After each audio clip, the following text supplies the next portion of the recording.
اور بے شمار سلام میرے اور آپ کے آقا و مولا حضور نبی کریم محمد صلی اللہ علیہ وسلم پر جنہیں اللہ رب العزت نے رحمت للعالمین بنا کر فرمایا.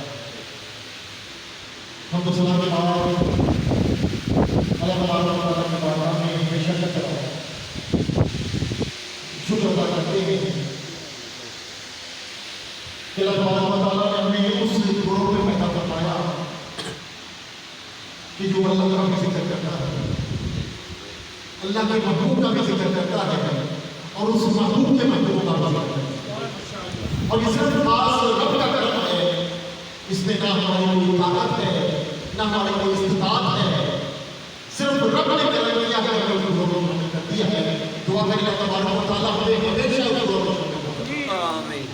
بتا دیا اس ماہ محفل میں عمومی طور پر ہم درس قرآن کا ایک سلسلہ میں شروع کیا تھا اور قرآن مجید فرقان حمید کی جو آخری جو آیت کریمہ ہے سورہ مبارکہ ہے ان کی تلاوت اور مختصر تفسیر پیش کرنے کی ہم کوشش کرتے ہیں. لیکن آج چونکہ 13 محرم کو پچھلا ہے اور موقع ایسا ہے کہ میں نے مناسب سے کیا کہ کچھ امام علی مقام رضی اللہ عنہ کے حوالے سے خطاب کیا جاتا ہے. لیکن جو آیت کریمہ میں نے تلاوت کی اس آیت کریمہ کا تعلق حضرت ابراہیم علیہ السلام سے. سورہ بقرہ کی آیت کریمہ اللہ تبارک و تعالیٰ ارشاد فرماتا ہے وَإِذِ ابْتَلَىٰ إِبْرَاهِيمَ رَبُّهُ بِكَلِمَاتٍ فَتَمَّهُنَّ. اللہ فرماتا ہے جب ہم نے ابراہیم کو اس کے رب نے کئی باتوں کی وجہ سے آزمایا تو پھر کیا ہوا؟ تو پھر انہوں نے اس آزمائش کو خدا کا کیا اور پھر اللہ فرماتا ہے قَالَ إِنِّي جَاعِلُكَ لِلنَّاسِ إِمَامًا. اللہ فرماتا ہے بے شک ہم نے آپ کو لوگوں کے لیے امام بنا دیا. بس میں خاص باتیں آپ کی خدمت میں پیش کروں گا انشاءاللہ تعالیٰ مختصر بات ہے. اللہ تبارک و تعالیٰ یہاں آیت ارشاد فرماتا ہے اور حضرت ابراہیم علیہ السلام اللہ تبارک و تعالیٰ کا یہ حضرت نبی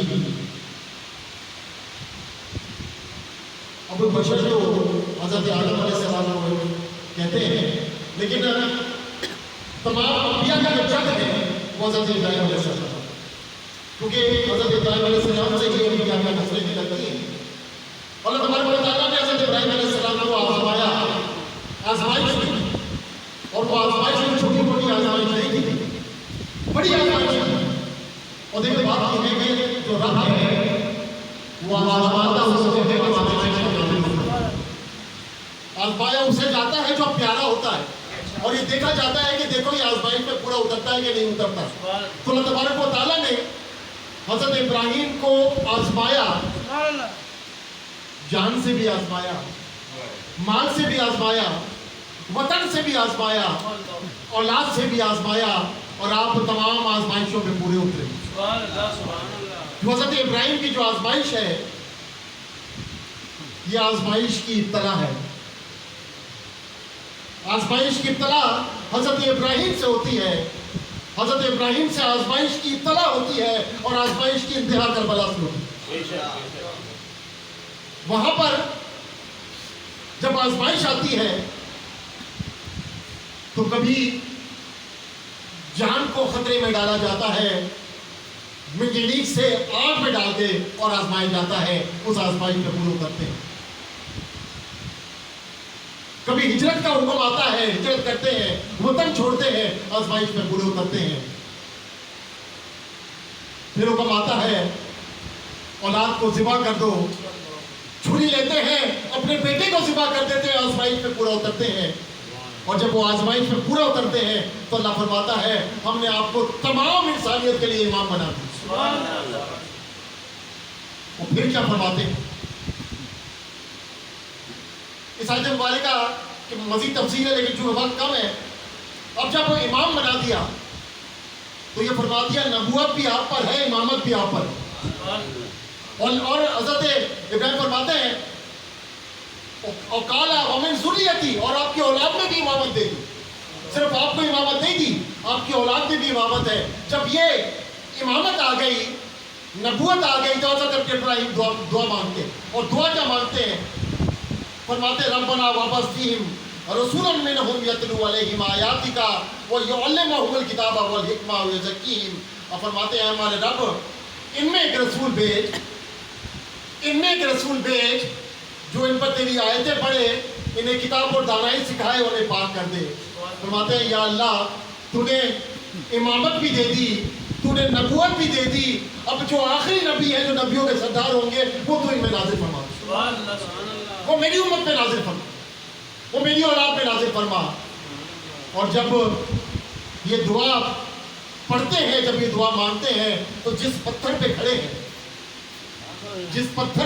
उसकी शान ये होती है उसे मुकाम इब्राहिम बना दिया जाता है। अब सिर्फ खास बातें इसमें आपकी तवज्जो चाहूँगा। अब ये देखें, अल्लाह तबारक व तआला के बरगुज़ीदा नबी ने मुस्तफ़ा को मांगा, तो अल्लाह तबारक व तआला ने वो निशान ऐसे बनाए कि जिन्हें कोई मिटा नहीं सका। इब्राहिम अलैहिस्सलाम ने किसको मांगा? मुस्तफ़ा को मांगा, सल्लल्लाहु अलैहि वसल्लम को मांगा। अल्लाह ने वो निशान वो बना दी। इससे पहले भी बहुत पत्थरों पे चले, बहुत पत्थरों पे खड़े हुए, लेकिन किसी पत्थर पर ऐसे निशान नहीं हुए। आज 4000 साल गुजर चुके हैं, ना वो निशान मिटे हैं, ना वो निशान मिट सकते। क्यों? इसलिए कि हज़रत इब्राहिम ने मुस्तफ़ा को मांगा अलैहिस्सलाम। तो जब हज़रत इब्राहिम मुस्तफ़ा को मांगते हैं, अल्लाह तबारक व तआला वो निशान नहीं मिटाता। तो जब मुस्तफ़ा हुसैन को मांगते हैं, तो अल्लाह तबारक व तआला उनके जिक्र को नहीं मिटाता।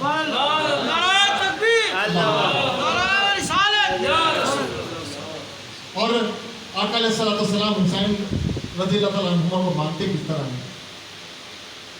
हदीस में आता है कि आका अलैहिस्सलाम एक जानू पर अपने फर्जंद हज़रत इब्राहिम अलैहिस्सलाम को और एक जानू पर हज़रत इमाम हुसैन को लेकर तशरीफ़ फरमा है।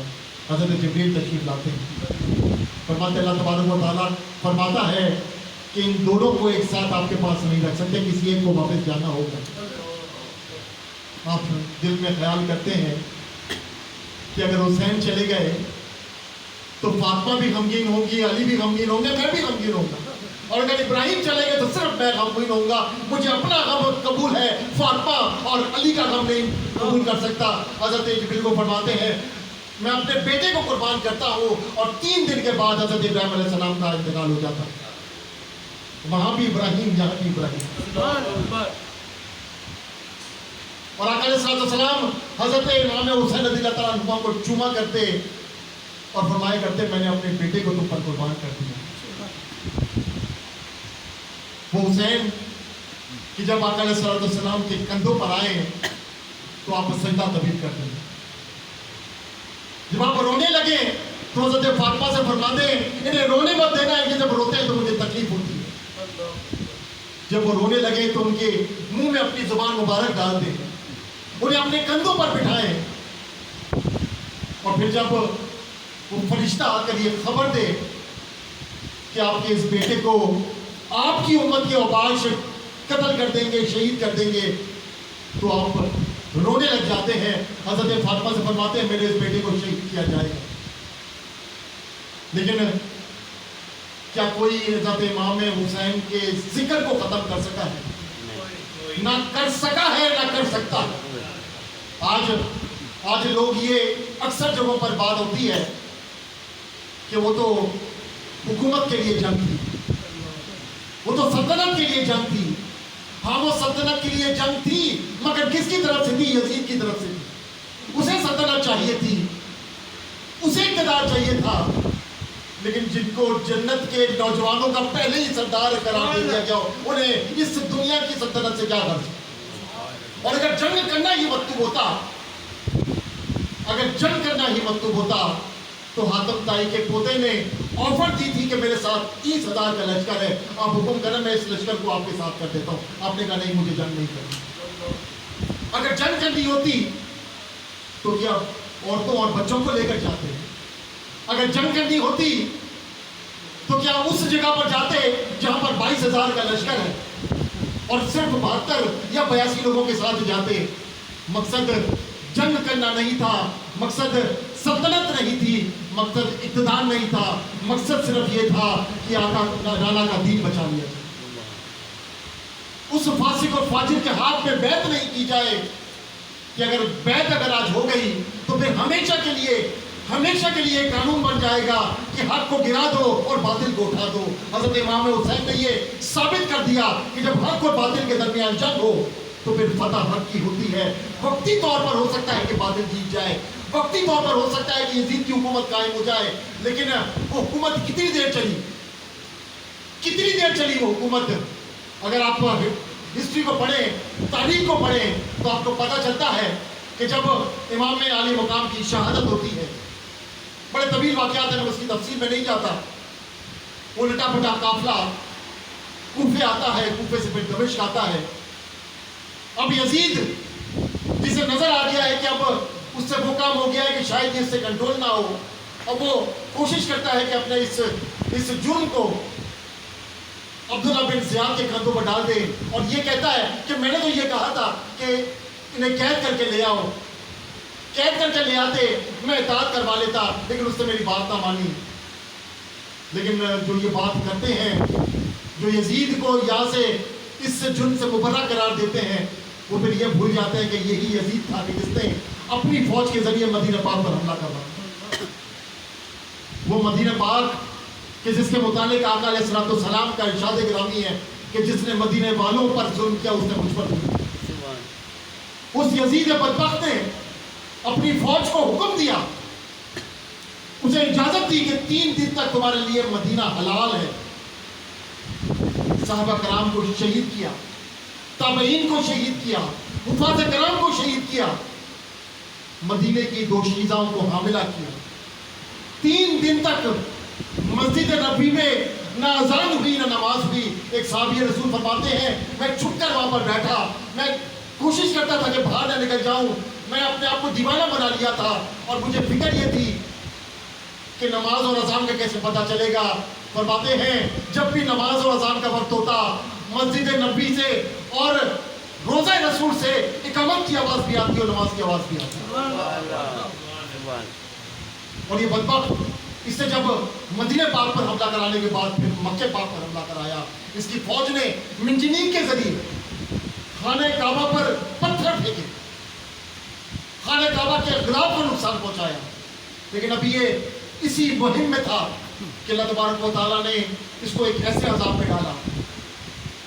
ये शराब का रसिया था, शराब पिया करता था, और यही वजह थी इमाम अली मकाम ने इसको शराब पीते खुद देखा था। आपने खुद देखा था कि ये शराब ना सिर्फ पी रहा था, बल्कि कब शराब पी रहा था, जब हज से वापस आकर मदीने में आया। जब हज करके वापस मदीने आया, इसने शराब की महफिल बचाई।